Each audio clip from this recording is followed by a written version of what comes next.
Kita sudah lihat bagaimana negara kita diperintah oleh PS 202.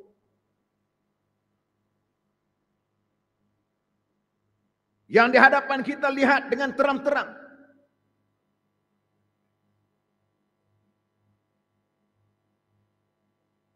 Yang terbaru mereka merancang untuk nak buat satu akta URA.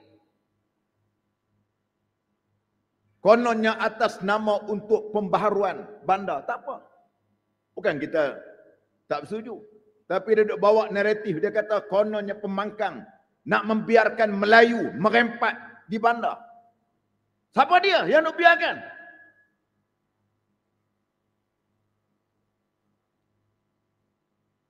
Dia cuba bawa naratif, bawa benda tu. Tapi Alhamdulillah.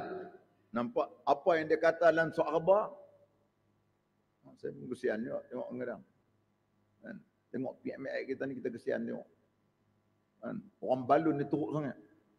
Kadang-kadang saya pun tak mampu nak baca. Teruk sangat. Saya ingat saya pun hidup lama jugalah. Saya tak sempat zaman Tun Razak sempat tapi tak tahu suasana dia. Saya sempat zaman Husin On, almarhum Tun Mahathir, Pak Lah Badawi, Najib.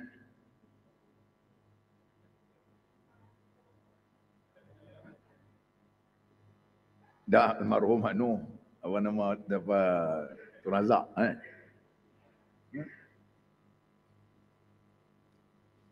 apa Taslim Mahyudin, Mak Sabri.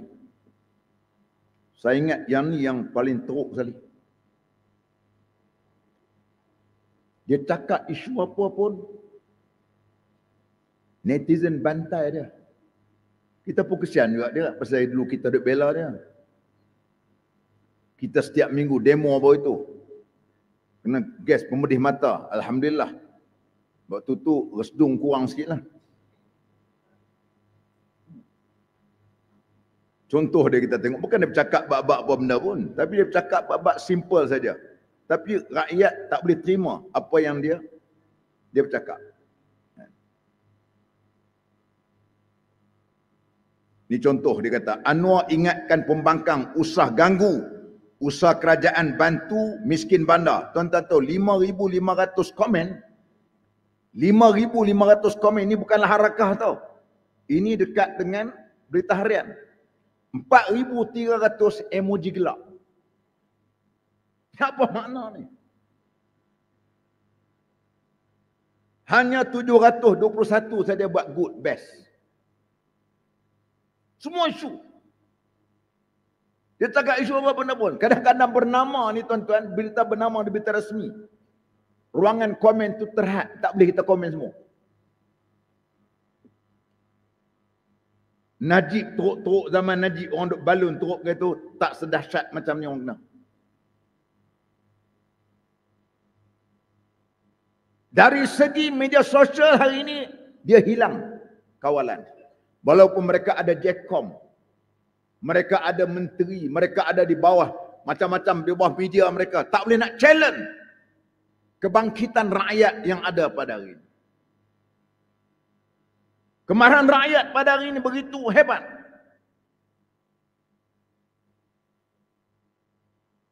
Mereka tak boleh terima dengan semak. Dia punya sebab tu kadang-kadang kita sebagai ahli politik jangan buat silap banyak.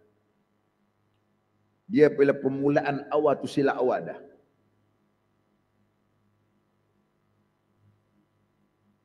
Isytihar saja kabinet, dia tu sebagai Perdana Menteri, dia juga Menteri Kewangan. Ini satu benda permulaan yang memang tak baik. Daripada situ orang sudah kecewa.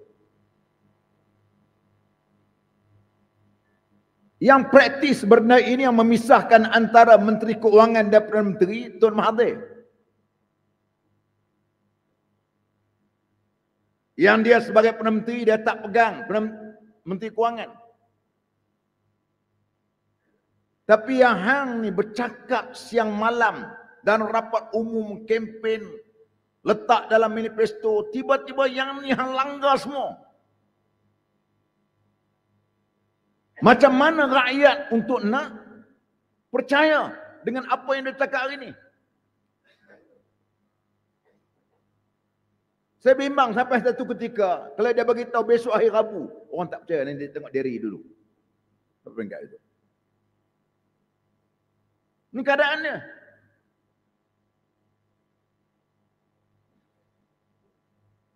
Ini hak yang saya letak ni, saya sebut ni tuan-tuan.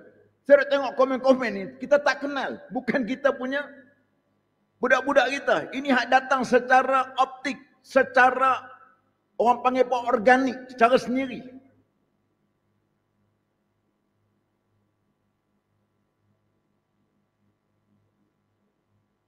Tiba-tiba dia duk sebut kononnya kita ni nak ganggu usaha kerajaan, nak bantu orang miskin bandar. Tapi saya tak tahulah, mungkin pihak undang-undang boleh fikir tengok. Pasal undang-undang ni seolah-olah macam mana pula kuasa negeri. Terutama membabitkan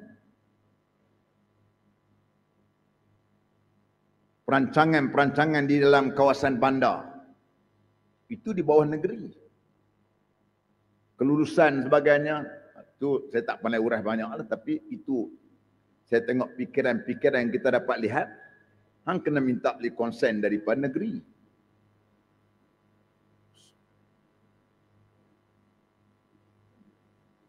Tuan-tuan, bukan kita marah.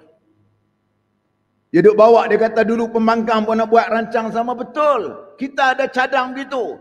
Tapi tuan-tuan kena ingat, cadangan apa dia? Nak buat benda ini, mesti 100% disetujui.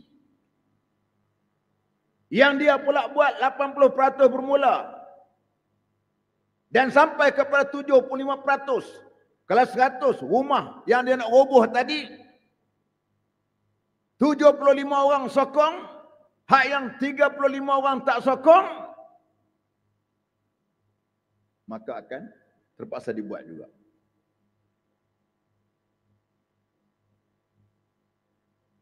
Betul lah. Bukan kita tak setuju. Masalahnya kalau buat bangunan 400,000. Okey, dia dapatlah. Rumah tu sekarang ni dia roboh. Dia kata boleh. Memanglah tanah hak kawan tu dia layak untuk dapat tanah tu, rumah tu. 400,000 kita kata anda dapat. Misal tak apalah, okey dia dapat 400,000. Nak bayar maintenance tu tak ada kurang 300 hingga 400 ringgit.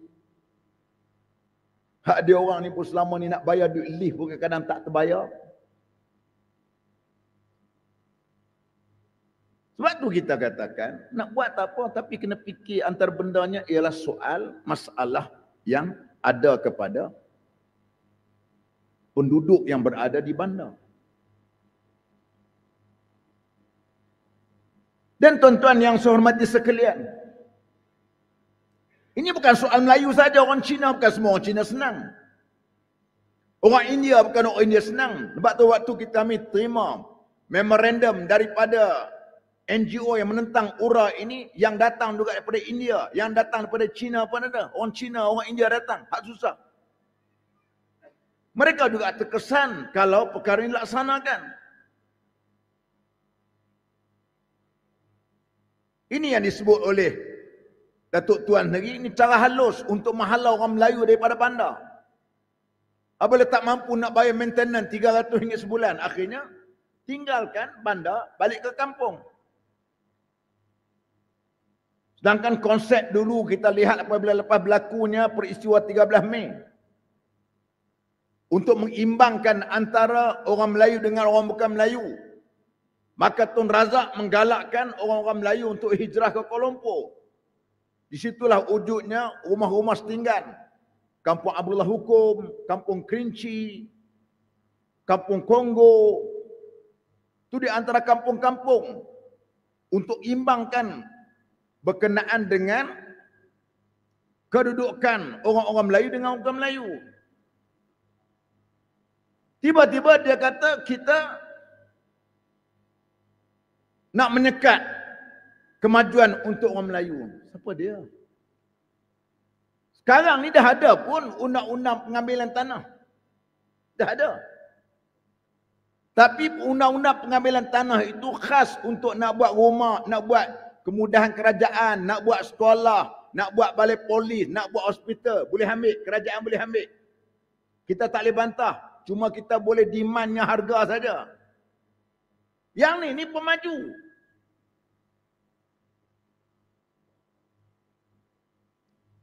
Sebab tu tuan-tuan yang saya hormati sekalian, ini perjuangan yang kita katakan tadi ialah bukan untuk kita. Kita fikirkan ialah untuk tentang masa depan politik negara kita yang ke depan sana.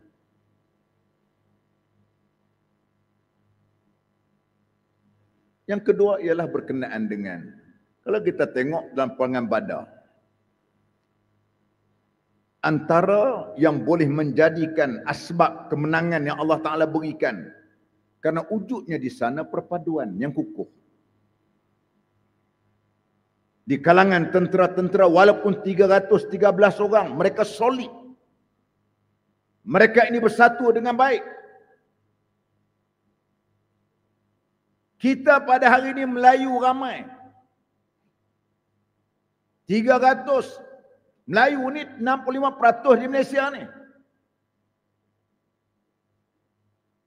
Sedangkan orang bukan Melayu 35%. Tetapi Melayu berpecah.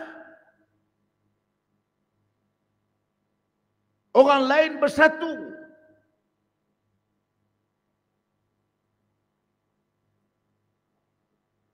Oleh itu DAP walaupun mereka hari ini mereka menjadi kingmaker dalam kerajaan. Apa saja tuntutan DAP mereka akan laksanakan. Kalau dia tarik daripada kerajaan jatuh.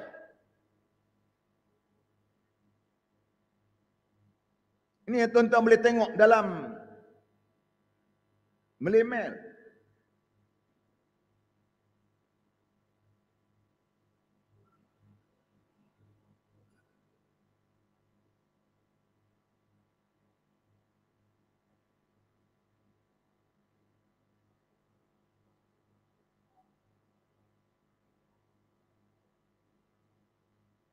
Tuan tengok. Anthony Loke kata apa?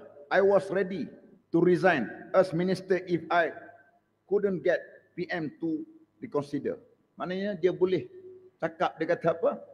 Dia letak jawatan kalau Perdana Menteri tak terima dia punya pandangan, cadangan. Kalau dia sebagai Setiausaha Agung boleh cakap begitu, dia dan DAP ni Setiausaha Agung lah yang berkuasa. Maka sebab itu tuan-tuan yang saya hormati sekalian, mereka kuat kerana mereka bersatu. Jadi sebab tu kita ni pun nak kita bersatu. Saya apabila dalam pelancaran jentera baru ni, saya bercakap berkenaan dengan Perak ni dikuasai oleh UMDAP, UMNO dan DAP. Besoknya Datuk Syahroni respon. Dia sebut nama saya. Dia kata, tak apa, saya akan mensyarah balik. Saya nak cerita berkenaan dengan PAS-DAP pula. PAS DAP pula. Tak apalah tolong dia bersyarah.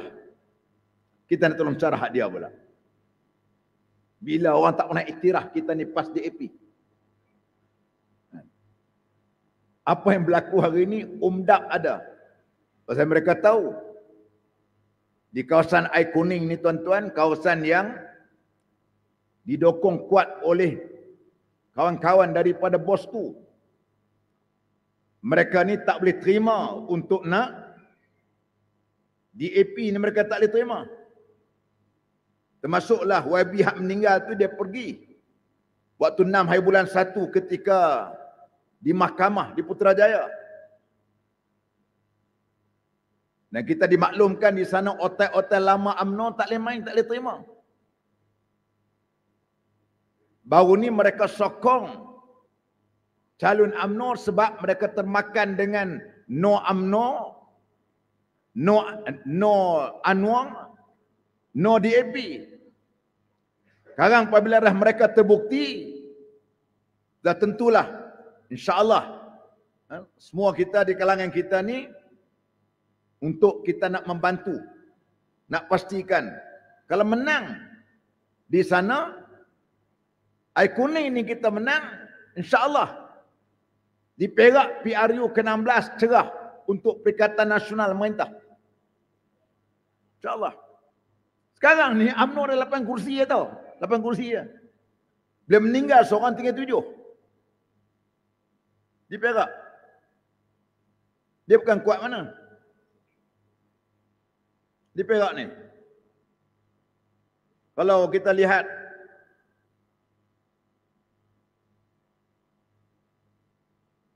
kekuatan mereka,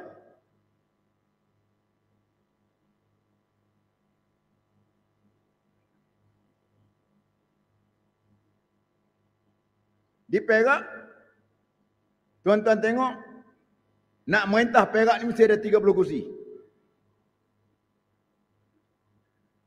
BN 9. 1 MCA, 8 UMNO. Perikatan Nasional ada 26. 17 PAS. 9 bersatu. Jadi kita ada 26. PH 24. PKR 5. DAP 18. Amanah 1. PAN 1. Pasal geli nak tu. Okey. Tuan-tuan, kalau 9 baru ni campur dengan 26, kita ada 35 kursi kita merintah. Bersama-sama dengan UMNO. Sebaliknya dia tinggal. Kawan-kawan hak semain tarawih macam dia, hak puasa macam dia, hak pergi umrah macam dia. Dia tinggal. Dia pergi duduk bersekongkol dengan DAP. Ini yang berlaku di Perak. Ini hak bawah tak boleh terima ni. Hak bawah tak boleh terima. Saya 2 minggu lepas ada jumpa bekas-bekas pegawai tinggi. Mereka ni UMNO semua. UMNO, pegawai tinggi Putrajaya. Kami dia kata kami UMNO Ustaz. Tapi kami tak boleh terima dengan apa yang berlaku hari ini. Kami duduk sembang kok bawah ni kata, orang muda di bahagian tak boleh terima dengan pendekatan UMNO dengan DAP. Yang ni menjadi kerisauan mereka terhadap apa yang berlaku. Sikit lagi, UMDAP ni dia minta bertanding bukan kawasan Melayu tu. Dia nak minta bertanding di kawasan hak campuran. Sebab tu baru ni dia minta nak bertanding di kawasan Kota Raja. Kota Raja tu Presiden PAN. Hak tu pun dia nak minta nak bertanding. Dia tahu nak pergi ikut belah-belah lain tak boleh. Tanding di Pasir Mas, hilang pertaruhan. Hilang pertaruhan semua.